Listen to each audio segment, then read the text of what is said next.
Sexo e Obsessão, capítulo 11, Retorno à Cidade Pervertida. O benfeitor encontrava-se algo preocupado. Para aquela reunião fomos convocados nós outro, Dilermando, o médium Ricardo, acompanhado pela sua mentora, o psicoterapeuta espiritual Felipe e mais alguns assessores, formando um grupo de 8 desencarnados e 2 reencarnados. Respirava-se uma atmosfera de paz, embora todos pressentíssemos a gravidade do cometimento que se estava delineando. Guardava vivas na memória as imagens degradantes e sombrias que tivera ocasião de encontrar na cidade da perversão, podendo detectar que nova excursão se fazia necessária, a fim de melhor entender as ocorrências da obsessão em referência às condutas sexuais desregradas. Convidada a proferir a oração, que deveria assinalar o início das atividades espirituais, a nobre benfeitora Madre Clara de Jesus concentrou-se, e à medida que se interiorizava, transformava-se em um foco de suave claridade azul-violeta, com graduações de difícil definição. A meiga voz adquiria tonalidades musicais penetrantes e ela exorou: Amoroso Jesus, companheiro dos desditados e esquecidos, evocando a tua jornada terrestre, quando desceste ao abismo das misérias humanas, a fim de nos ergueres ao esplendor da tua morada, também nós, servos imperfeitos da tua seara, preparando-nos para ascender ao teu rumo, através do mergulho no dédalo das aflições espirituais, vimos suplicar-te apoio e inspiração. Dulcifica-nos interiormente os sentimentos, alargando as nossas possibilidades de amor, de modo que auxiliemos sem exigências, participemos das angústias do próximo sem nos entristecermos, e sejam, quais forem as circunstâncias em que se encontrarem os irmãos do carreiro da agonia, não nos permitamos julgá-los ou censurá-los, compreendendo-os sempre, sem o que estaremos incapacitados para servi-los e socorrê-los. Nesse tremendal em que se encontram por vontade própria, após o desrespeito às soberanas leis da vida, não vigem a solidariedade nem a misericórdia. Antes, campeiam as arbitrariedades e as loucuras do desregramento moral e espiritual do ser que perdeu o endereço de si mesmo. Pieda-te deles, concedendo-lhes novo recomeço, qual nos conferisse quando nos encontrávamos sem rumo e a tua voz nos alcançou, convidando-nos a seguir-te, maneira única existente de nos libertarmos das paixões primitivas. Reconhecemos as próprias deficiências para o labor que iniciaremos. Por isso mesmo, suplicamos-te e sejas o nosso guia e condutor, para que todos os nossos sejam passos seguros sobre as tuas pegadas e a nossa se transforme na ação do bem infinito, não obstante os nossos limites e as nossas deficiências. Senhor, aceita-nos a teu serviço em nome de nosso Pai. Quando silenciou, com lágrimas que lhe orvalhavam os olhos, vimos mirífica luz argêntea que, descendo de ignoto pronto, a envolveu, espraiando-se em nossa direção e albergando-nos a todos na sua claridade. Nesse momento, vimos chegar 2 jovens espíritos, cada um dos quais conduzindo um mastim de expressivo porte, mas bem amestrados e mansos. Era a primeira vez que, participando de uma excursão espiritual, ela fazia-se integrada por almas de animais desencarnados. A questão da alma dos animais sempre me interessara, mesmo quando me encontrava na Terra. Afinal, qual o destino reservado aos nossos irmãos da escala zoológica dita inferior, alguns deles revelando uma percepção do instinto tão aguçada que se expressa na condição de uma inteligência embrionária? Embora as informações fornecidas pelos espíritos nobres da codificação em torno do período em que eles permanecem no mundo espiritual, mas não em estado de erraticidade, retornando ao mundo físico quase imediatamente. Agora, encontrava aqueles mastins que seriam utilizados pelos trabalhadores do bem, demonstrando que haviam sido selecionados para auxiliar-nos em tarefas relevantes, nas quais nos poderiam ser de grande utilidade. Os jovens que os conduziam pareciam excelentes amestradores, que os iniciaram na identificação dos fluidos perniciosos e das vibrações deletérias das regiões espirituais inferiores, porquanto se apresentavam exultantes em face da possibilidade de contribuir em favor do êxito do empreendimento em pauta. Ainda estava mergulhado nas reflexões em torno dos animais, quando o benfeitor começou a explicar a finalidade da excursão em delineamento, informando: ante o desbordar das paixões asselvajadas que cultivara na terra, o Marquês de Sade, residente na cidade perversa, comanda uma legião de cultores do sexo em desalinho no mundo espiritual, que se encarregam de inspirar e preservar as alucinações de homens e mulheres terrestres que lhes caem nas malhas perturbadoras.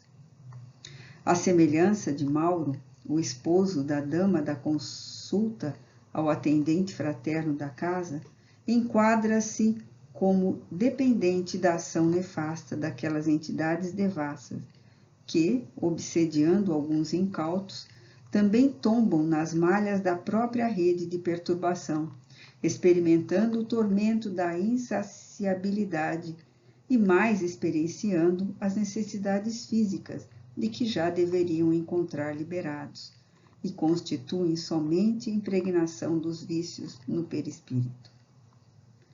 Fez uma pequena pausa e logo prosseguiu.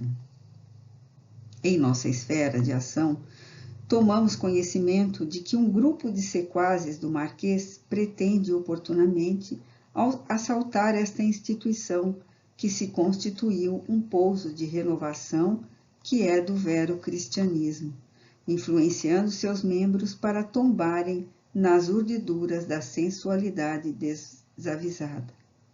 Assim, interrompendo o ministério de amor e de dignificação que aqui se desenvolve.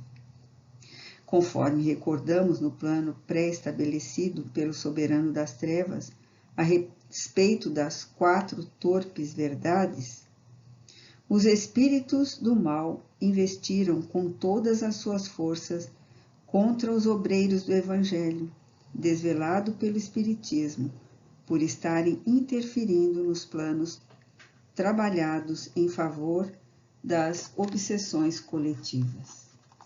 Uma dessas verdades é o uso desarmonizado do sexo, fazendo o ser derrapar na vulgaridade e no desrespeito a si mesmo como ao seu próximo. Após inúmeras tentativas frustradas para levarem adiante o sórdido plano, solicitaram a ajuda do Marquês e dos seus comparsas, que têm atraído diversos invigilantes para o desastre inevitável. O sábio e diligente guia silenciou por um pouco, procurando ajuizar quanto às informações que iria oferecer-nos, a fim de dar continuidade à narração do plano referindo-se. Não têm sido poucos os homens e as mulheres que se reencarnaram nas fileiras da doutrina espírita, conduzindo altas responsabilidades em torno da sua divulgação e vivência corretas.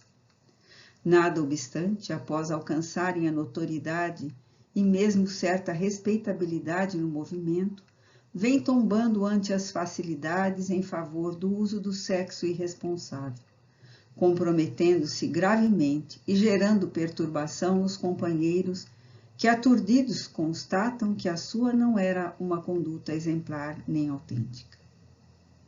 Quando esses serviçais das paixões vis direcionam o pensamento para alguém e concede-lhe assistência nefasta, sua insistência é tão grande e pertinaz que são poucos aqueles que conseguem evadir-se do cerco ou superar-lhe a pressão doentia escravagista.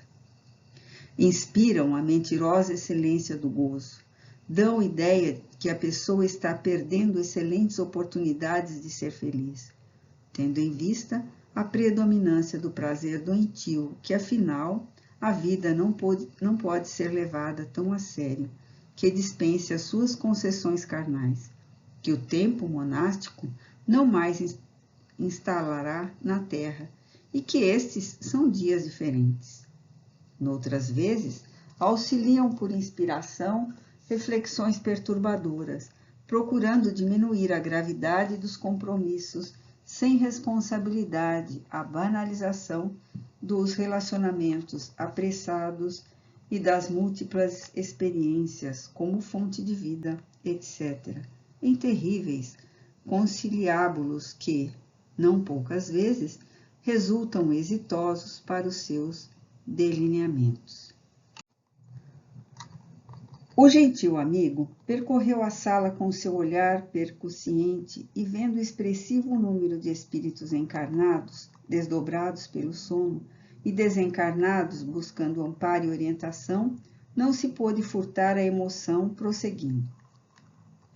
Orando sinceramente, os companheiros, ergastulados na matéria, sentindo-se perturbados com as caprichosas odisseias da sensualidade e visitados pelos desejos ignóbeis, vêm rogando proteção, buscando a reflexão nas leituras de obras confortadoras, trabalhando na ação da caridade, e como o cerco prossegue, apelam quase em desespero pela ajuda que nunca falta, a fim de seguirem fiéis aos compromissos abraçados com devotamento.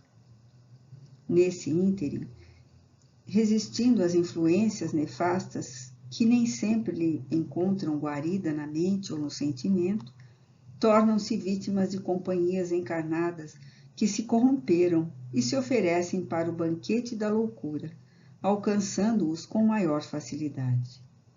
É-lhes possível resistir às interferências espirituais pelo pensamento, renovando-se e impondo-se ideias edificantes. No entanto, quando perseguidos por pessoas amigas que se transtornam e passam a assediá-los, o problema se lhe faz mais grave. Por essas e mais outras razões, tentaremos remover alguns obstáculos do seu caminho e interferir na planificação odienta que se trama na cidade da perversão contra esses trabalhadores. Todos sabemos que não é fácil o trânsito na esfera carnal, onde já estivemos entre tropeços nas trevas da ignorância e o ressumar das paixões adormecidas e não superadas. Novamente fez uma pausa para logo concluir. A fim de ganharmos tempo, deveremos volitar na direção da cidade, acercando-nos dos seus arredores, conforme sabemos, muito bem vigiados por perversos guardas adestrados para capturar visitantes inoportunos. Em qualquer situação, preservemos o equilíbrio e a serenidade, certos do divino auxílio, mantendo a confiança irrestrita em Deus e conscientes dos objetivos que até ali nos conduziram. Da vez anterior, na condição de observadores, não tivemos qualquer dificuldade em adentrar-nos nos seus limites. Agora, no entanto, com finalidade de trabalho específico, deveremos manter-nos mais cuidadosos. Reinando uma verdadeira consciência de paz e de dever, vimos o médium Ricardo acercar-se da sua benfeitora, que o envolveu em dúlcido olhar de ternura e sorriu generosa. Após breve concentração, começamos a deslocar-nos na direção da meta que nos aguardava. Pairava uma expectativa quase ansiosa em minha mente e no meu coração. Quando alcançamos a região pantanosa próxima, as cavernas escuras, em cuja intimidade se hominizavam os seus infelizes habitantes, um odor pútrido invadiu-nos a pituitária, denunciando o teor vibratório de baixíssimo nível moral de onde procedia, qual ocorrera por ocasião da primeira visita. Podíamos ouvir o clamor e o estardalhaço que se faziam crescentes à medida que nos aproximávamos de uma das furnas de entrada.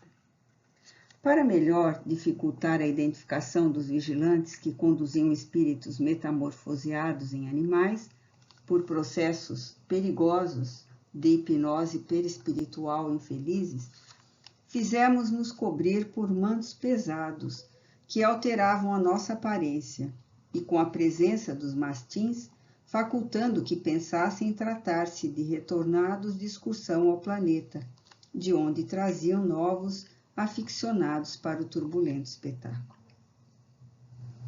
Mantínhamos-nos em silêncio, não havendo despertado a atenção dos guardiães da entrada, tão certos estavam de que ninguém se atreveria a vencer as barreiras delimitadoras da comunidade alucinada.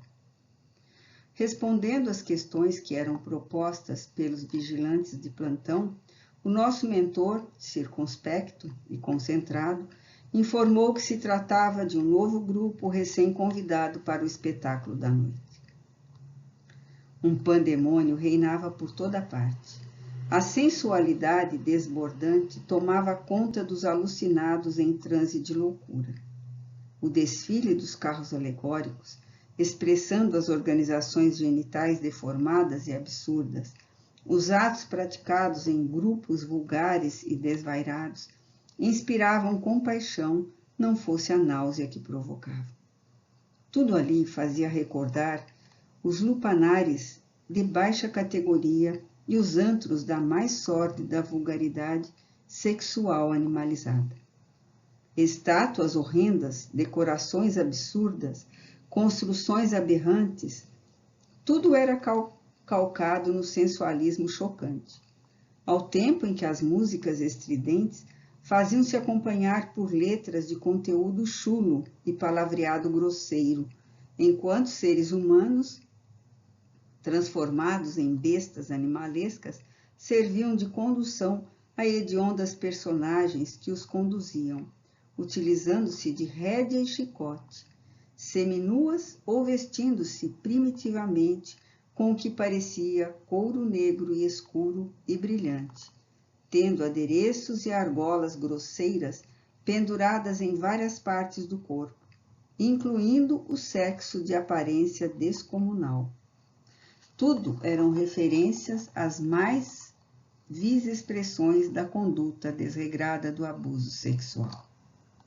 Grupos desfilavam exibindo espetáculos coletivos de caráter sadomasoquistas, em que as aflições que eram infligidas aos seus membros produziam gritos e dilacerações absurdas, mutilações e flagelos, entre gargalhadas estentóricas e zombeteiras, como a imaginação mais exagerada não é capaz de conceber.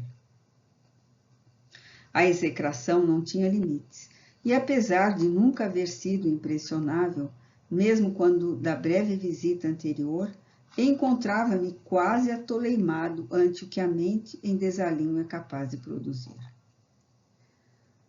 Estávamos parados numa das laterais por onde desfilava o cortejo da luxúria desgovernada.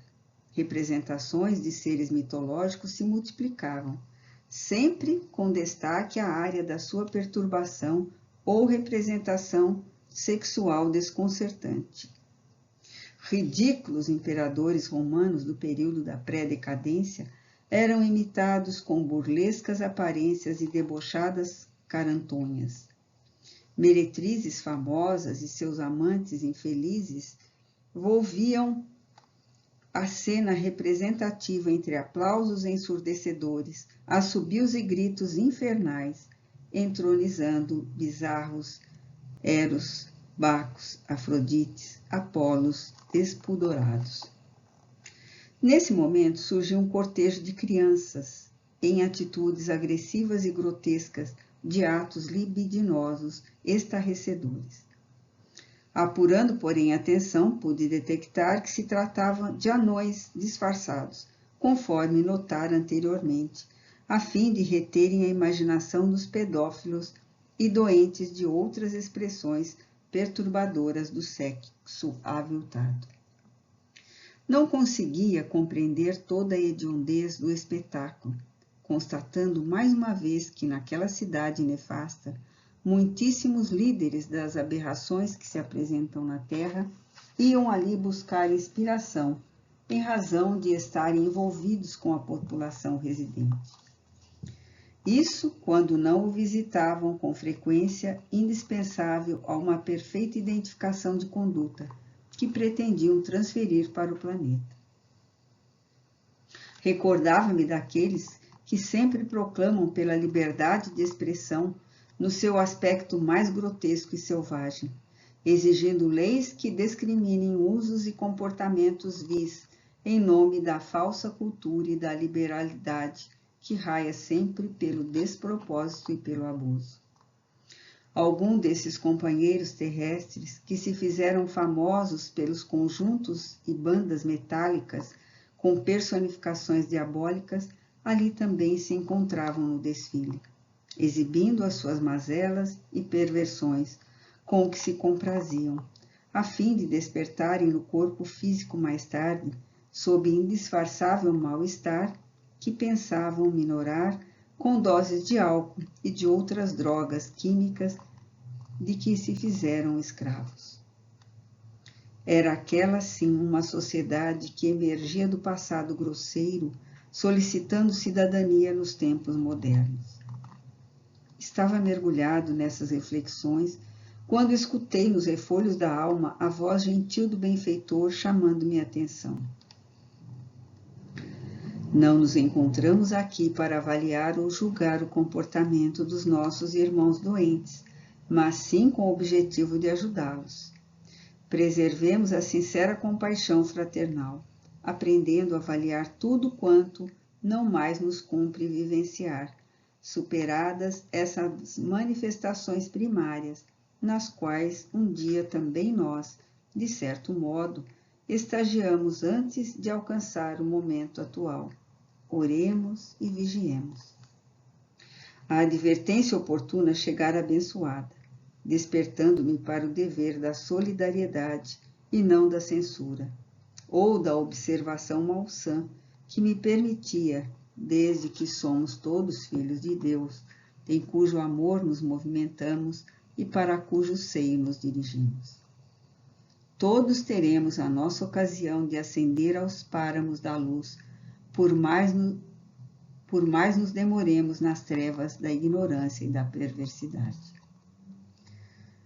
Mudando de atitude mental, de imediato as cenas escabrosas que continuaram da mesma forma passaram a ter outro sentido e significado ante a reflexão de que Deus as permitia, porque o ser humano as elaborava em favor de si mesmo, a fim de aprender e purificar-se, saindo do pântano a que se arrojara livremente na direção da paisagem de luz. Automaticamente, me deixei embalar pela musicalidade íntima da oração de misericórdia e de ternura em favor dos espíritos confundidos em si mesmos, necessitados todos de bondade e compreensão, experimentando outro estado interior de paz e de compaixão.